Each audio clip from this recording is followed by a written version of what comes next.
लेकिन यहाँ पर आप जब ये पूरा क्लास सुनेंगे ना, तो आपको ऐसे ऐसे सवाल के जवाब मिलेंगे जो बापूजी की कई बातों को आज प्रूफ करेंगे।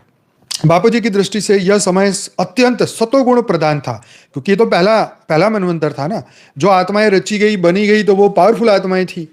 हाँ, ये सातवें मनवंतर तो घिस घिस के साबुन की तरह सब घिस गए। यहाँ पे कपड़े बपड़े जैसे घिस घिस के फट जाते हैं, ऐसे आत्माओं की पावर भी सब लॉस हो गई। 6 मनवंतर में ऐसा धोया, सातवीं तक आते आते हवा निकल गई सबकी।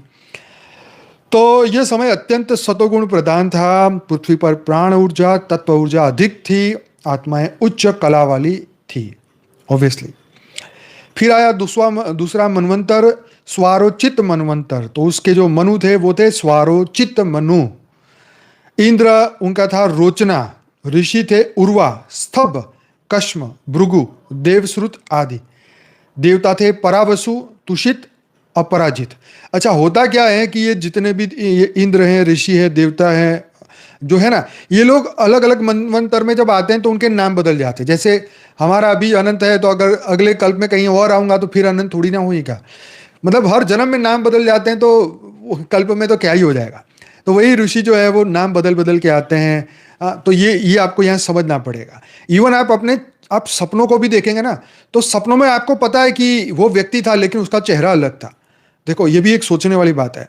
हाँ, तो हम जानते हैं कि वो मेरा दोस्त था सपने में, लेकिन यार चेहरा तो अलग था, लेकिन था वो, ये हमें अंदर से पता होता है। तो सपने में चेहरे बदल जाते हैं, तो हकीकत में क्या कुछ नहीं बदलता। सोचिए, ये तो मनवंतर मतलब 30 करोड़ प्लस सालों का ये टाइम है बॉस। हाँ, यहाँ तो 2 दिन में बंदा पलट जाता है 30 करोड़ साल में तो क्या ही हो जाएगा। तो मुख्य घटनाएं क्या हुई दूसरी मनवंतर में? तो ऋषियों द्वारा प्रजापति ज्ञान का गहन विकास हुआ, यज्ञ विद्या का विस्तार हुआ, स्वर्ग और पृथ्वी के बीच सूक्ष्म मार्गों, नाड़ियों की स्थापना हुई। ओहो हो, तो देखो हाईवे बने हैं कहाँ कहाँ, पृथ्वी और स्वर्ग के बीच में। हाँ, कितनी बड़ी बात है। ये दूसरे मनवंतर में ये सब कुछ हुआ। ऋषियों द्वारा प्रजापति ज्ञान का गहन विकास हुआ, यज्ञ विद्या का विस्तार हुआ। यस, बापूजी ने क्या कहा? यह काल ऊर्जा संतुलन का था, आत्माएं अभी भी बहुत शक्तिशाली थी और कर्म बंधन अत्यंत कम थे। फिर आया तीसरा मनवंतर, आया उत्तम मनवंतर। तीसरा आया उत्तम मनवंतर।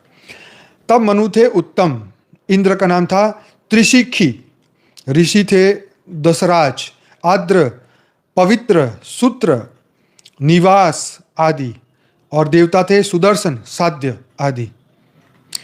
तो क्या हुआ? इस मुख्य घटनाएं क्या है? देव दानव